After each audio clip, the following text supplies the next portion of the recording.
Tuhan, saya mengajak Bapak Ibu Saudara membuka Alkitab kita di dalam Efesus pasal yang kedua.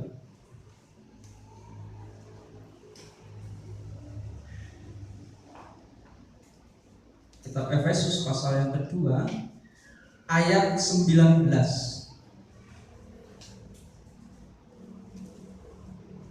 Mungkin bisa ditampilkan di layar Kak Nadia. Efesus 2 ayat 19. Sudah ketemu Bapak Saudara yang kasih Tuhan? Amin. Tapi belum semua ya.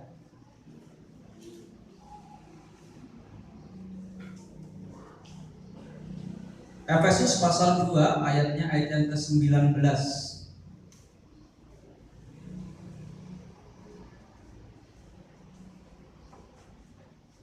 Kita akan baca bersama-sama. 1, 2, 3. Demikianlah kamu bukan lagi orang asing dan pendatang, melainkan kawan keluarga Allah. Nah, saudaraku yang dikasih Tuhan, ini adalah surat Rasul Paulus kepada jemaat yang ada di Efesus, yang intinya memberikan kekuatan, memberikan support kepada jemaat yang ada di Efesus, bahwa ada banyak golongan, ada banyak bangsa, ada orang-orang Yahudi, non-Yahudi di situ. Tetapi Paulus tidak menyinggung satu dan duanya, tetapi Paulus mempersatukan itu dengan satu pernyataan bahwa di ayat ini, kamu bukan lagi orang asing dan pendatang,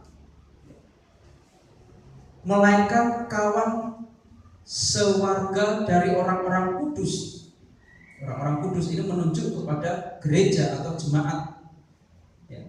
Dari orang-orang kudus dan anggota keluarga Allah, lebih menguatkan lagi bahwa setiap orang anggota jemaat di situ, meskipun berbeda-beda golongan, berbeda budaya, juga berbeda bangsa, tetapi Rasul Paulus mempersatukan dengan satu kalimat bahwa kamu ini juga adalah anggota keluarga Allah.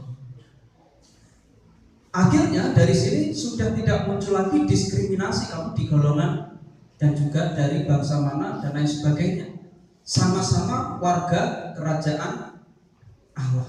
Nah, Bapak Ibu Saudara dikasih Tuhan, firman Tuhan pada pagi hari ini saya berikan tema diciptakan menjadi keluarga Allah. Artinya di sini bahwa saudara dan saya dari berbagai macam latar belakang, bahkan mungkin sukunya berbeda, atau mungkin banyak perbedaan-perbedaan di antara jemaat, tetapi satu hal yang menjadi kekuatan bahwa kita di sini pun adalah satu keluarga, yaitu keluarga kerajaan Allah. Kita adalah keluarganya Allah, gampangnya ngomong gitu. Nah, kita dipanggil menjadi anggota keluarga Allah. Rupanya menjadi keluarga Allah itu adalah sebuah panggilan. Alkitab tidak mengenal adanya orang-orang kudus atau petapa rohani yang hidup terpisah dari orang-orang percaya lainnya dan menghilang dari persekutuan. Artinya apa?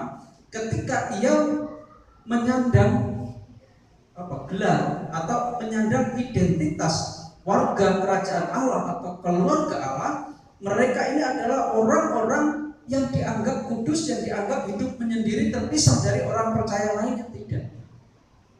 Pak pertapa di sana meditasi untuk membangun hubungan pribadi dengan Tuhan, bukan seperti itu. Tetapi yang namanya keluarga itu lebih dari satu. Ada orang tua, ada anak.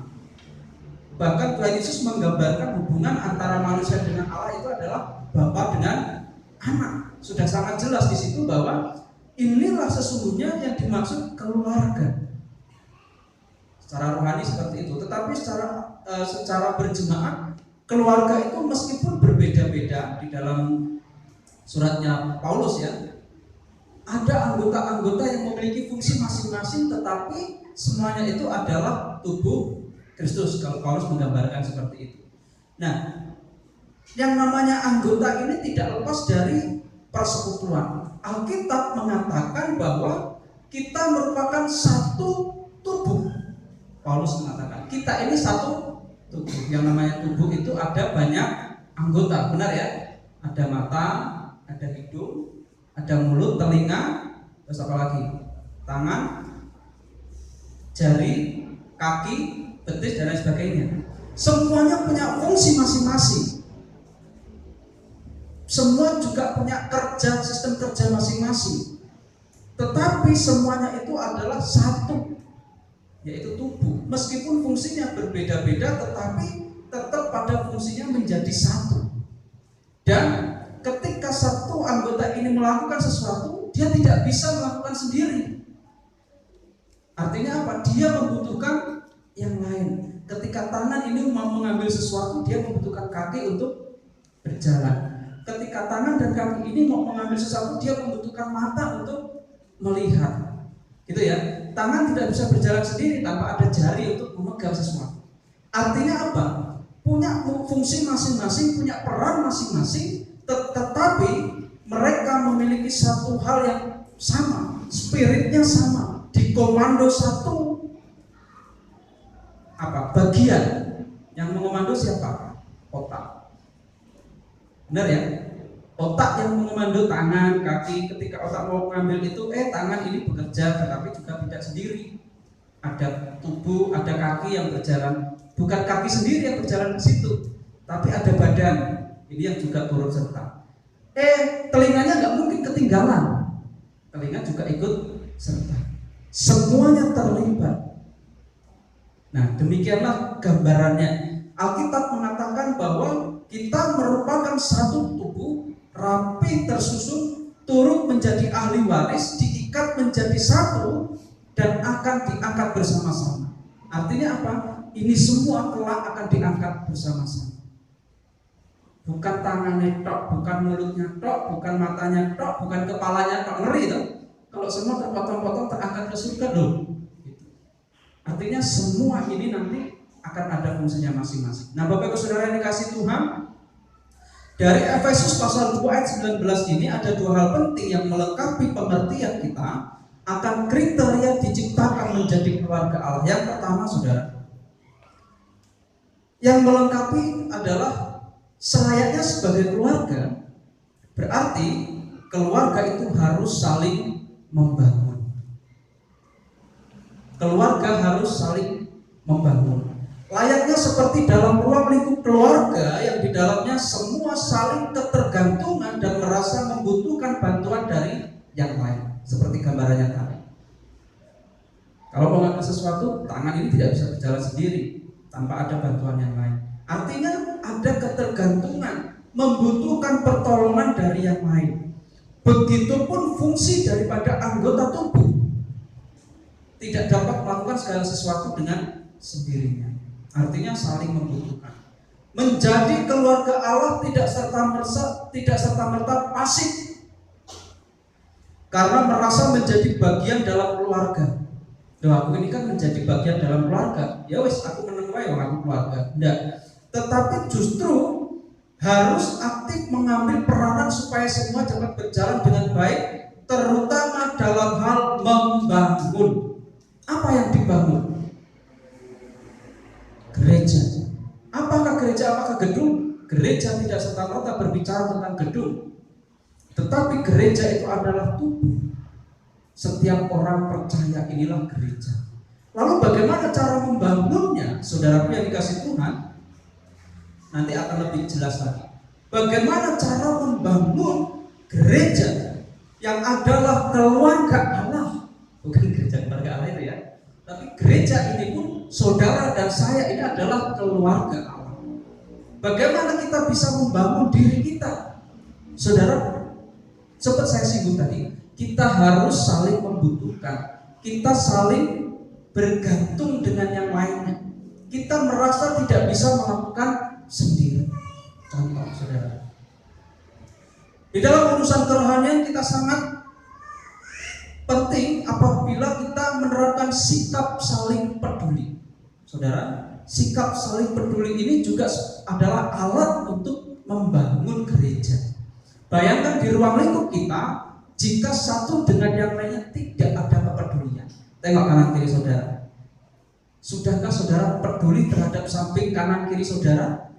Ini pertanyaan sepele saudara, tetapi ini menjadi bagian penting di dalam kehidupan kekristenan. Apa buat sih peduli? Peduli tidak harus memberikan emas gunung, dah. Ya. Ketika ada saudaranya melahirkan, apa bentuk kepedulian? Ketika ada yang sunatan ada bagian tubuh yang dikurangi tapi malah syukuran ya.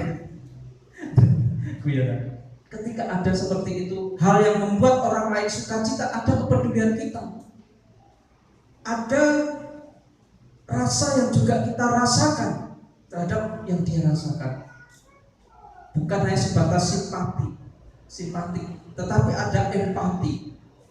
Ya, kalau bahasa Alkitab mengatakan menangislah dengan orang yang menangis, bersukacitalah bersama dengan orang yang bersukacita. Artinya apakah ketika mereka nangis gulu-gulu kita juga ikut nangis? Wah, gitu. Enggak, artinya apa? Kita juga turut merasakan kebahagiaan orang itu. Kita juga turut merasakan kesedihan orang itu. Ini adalah sikap kepedulian yang harus dibangun. Apakah itu sudah terbangun di gereja ini? Pertanyaannya, kalau sudah, perlu dilanjutkan, diteruskan.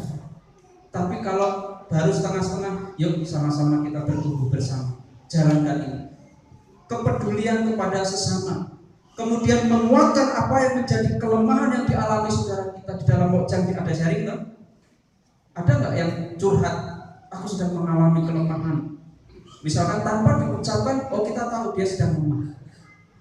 Karena enggak kita memberikan satu respon, oh tugasku adalah menguatkan. Mujang ya. Lalu kemudian memberikan dorongan supaya semakin berpengalaman dengan Tuhan.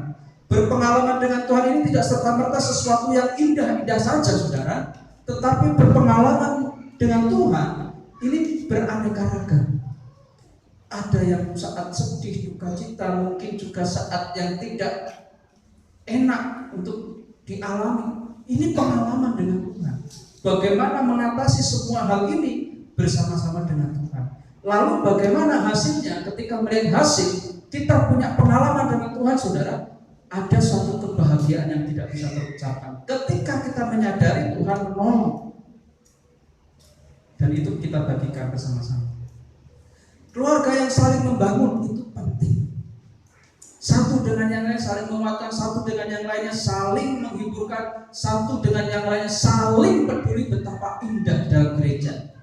Itu yang terjadi di dalam gereja mula-mula. Saling membangun.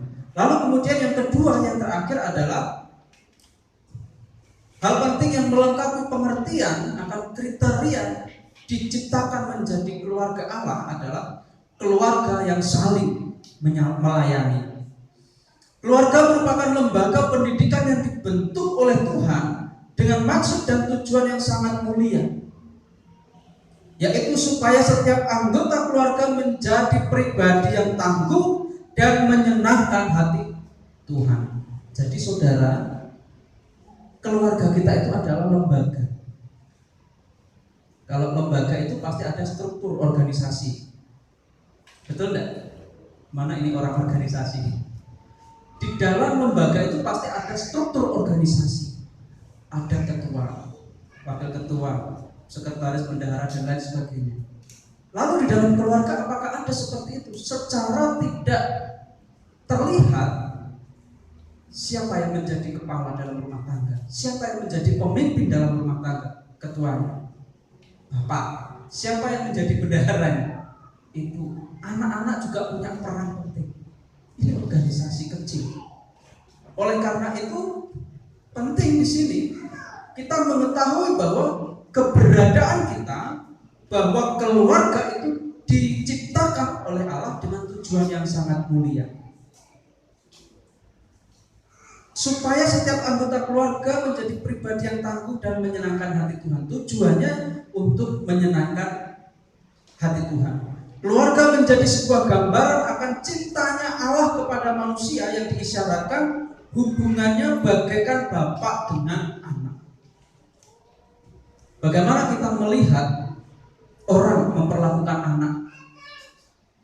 Sejahat-jahatnya bapak, sejahat-jahatnya orang tua pasti memiliki cinta kepada anak. Begitupun juga sebaliknya, anak kepada orang tua. Semuanya harus saling, dan itu bentuk cinta. Nah, saudaraku yang dikasih Tuhan, di dalam hubungan keluarga tentunya perlu dibangun hal yang sangat indah. Betul enggak? Pengen enggak sih keluarga kita itu harmonis? Pengen enggak sih keluarga kita itu selalu happy, menyenangkan? Syaratnya apa? Supaya keluarga itu menyenangkan, supaya keluarga itu harmonis dan lain sebagainya. Kuncinya adalah saling. Saling apa, saudara? Saling melayani. Ini yang kedua. Bukan saling menuntut satu dengan yang lainnya. Keluarga ini pasti akan kacau kalau satu dengan yang lainnya saling menuntut. Karena apa?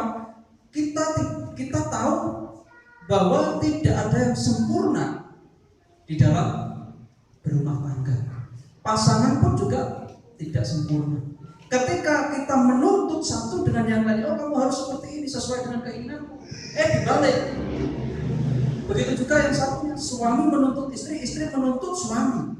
Bayangkan seperti apa jadinya. Nggak akan ketemu.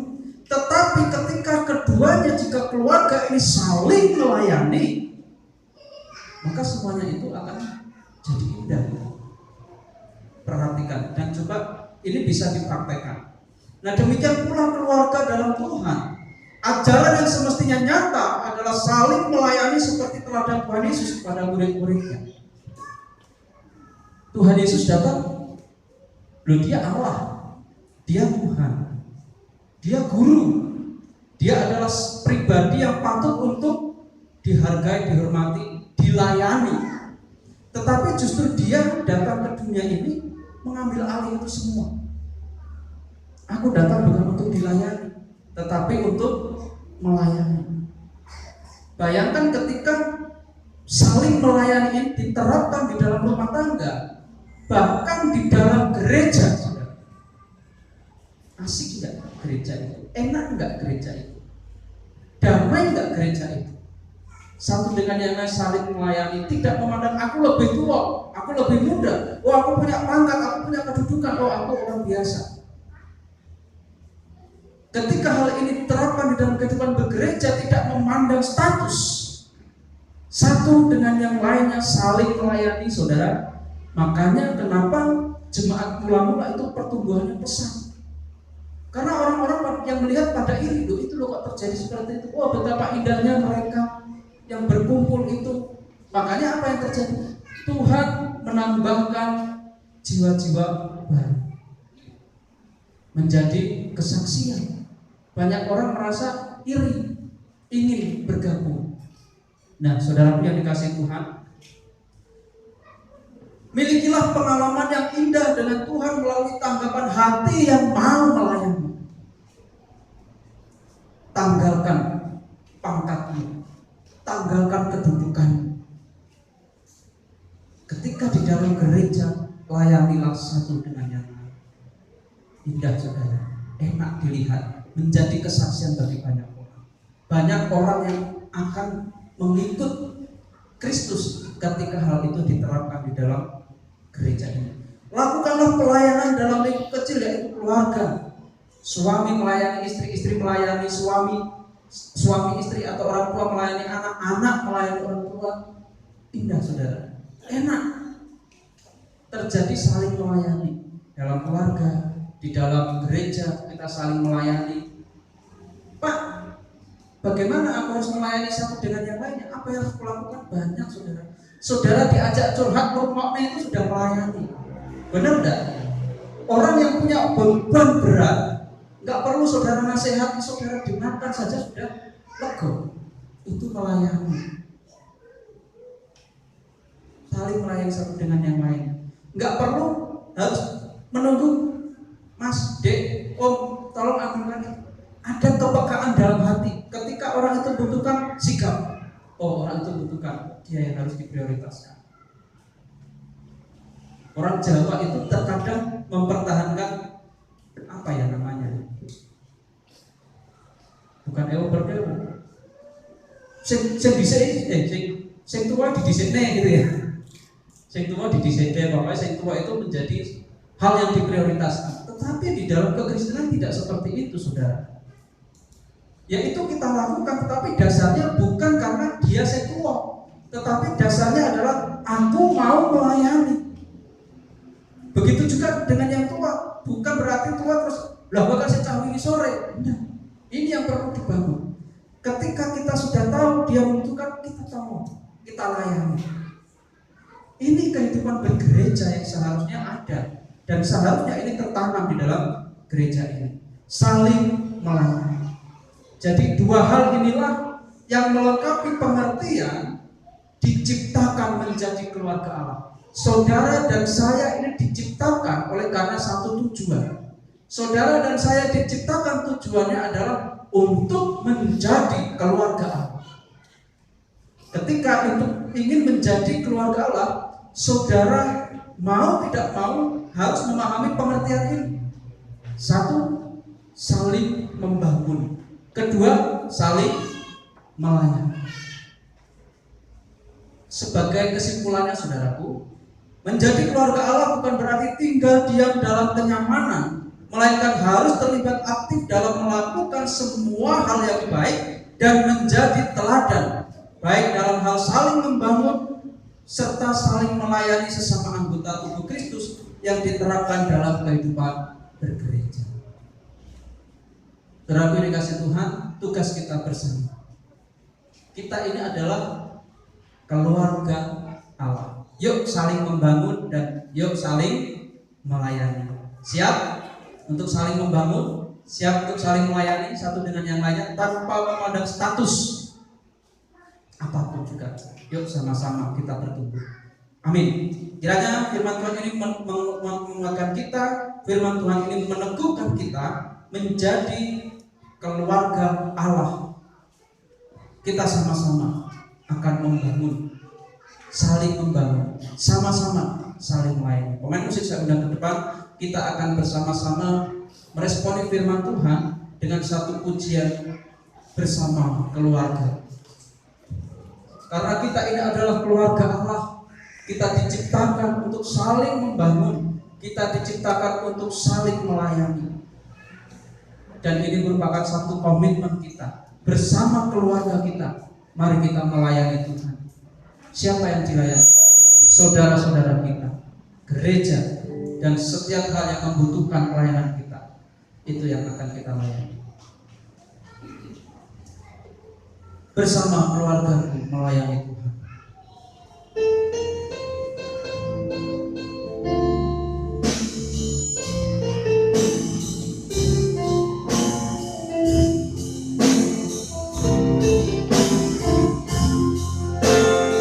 Kami datang ke hadirat Tuhan. Datang di hadirat-Mu. Saya undang para saudara berdiri dengan bersehati, berjanji sejak sampai akhir. Mengasihi Yesus, mengasihiku. Yesus bersama keluargaku, bersama keluargaku melayani Tuhan.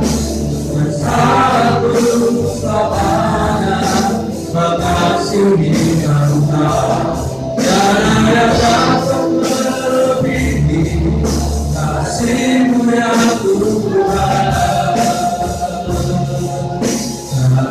Bagi segalanya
Engkau, tiada yang dapat melebihi kasih-Mu ya Tuhan.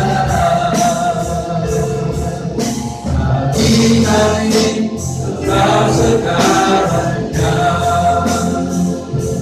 Seperti pujian ini Tuhan, biarlah ini bukan hanya semata-mata nyanyian yang kami nyanyikan, tetapi ini satu komitmen kami bersama keluarga kami melayani Tuhan. Kami bisa saling melayani, kami bisa saling membangun, oleh karena kami adalah keluarga Allah. Terima kasih untuk firman-Mu ini Tuhan, yang meneguhkan kami, mengingatkan kami kembali akan kasih-Mu, akan cinta-Mu yang sudah Tuhan nyatakan. Oleh karena itu Tuhan, biarlah ini kami nyatakan cinta kasih Tuhan yang Tuhan berikan kepada kami nyatakan kepada saudara-saudara kami yang lain. Sehingga sungguh nyata Tuhan, bahwa kami sebagai pribadi-pribadi yang melakukan teladan Tuhan Yesus sebagai pribadi yang mengasihi, itu pun juga yang akan kami lakukan. Kami adalah pribadi-pribadi yang saling mengasihi. Terima kasih Tuhan untuk firman-Mu. Hamba-Mu berhenti menyampaikan firman-Mu pada saat ini, tapi Roh Kudus-Mu tidak akan pernah berhenti menolong kami, membimbing kami, memimpin kami, untuk kami turut dengan kehendak Tuhan di dalam menjalani kehidupan. Untuk kami terus memegang teguh janji Tuhan, untuk kami dimampukan menjadi pelaku-pelaku firman. Terima kasih Tuhan, terima kasih. Dan saat ini Tuhan, kami akan mengakhiri ibadah pagi ini. Kami akan pulang meninggalkan tempat kudus-Mu ini Tuhan. Kami mohon penyertaan Tuhan di dalam perjalanan kami, sehingga kami selamat sampai di tujuan, selamat sampai di rumah, berkumpul kembali dengan keluarga dengan penuh sukacita dan damai sejahtera, karena Allah menyertai kami. Ulanglah saudaraku, kiranya kasih karunia dan damai sejahtera yang dari Allah Bapa, penyertaan yang daripada Roh Kudus, menyertai Bapak Ibu Saudara sekalian dari saat ini sampai Maranatha Tuhan Yesus datang kedua kali. Diberkatilah kiranya setiap langkah kehidupan Bapak Ibu Saudara. Diberkatilah kiranya setiap aktivitas kegiatan pekerjaan apapun yang saudara lakukan diberkati oleh Tuhan. Diberkatilah rumah tangga Bapak Ibu Saudara, dan diberkatilah setiap pergumulan Bapak Ibu Saudara. Karena kita percaya, karena kita meminta di dalam satu nama, Tuhan Yesus Kristus. Haleluya. Amin.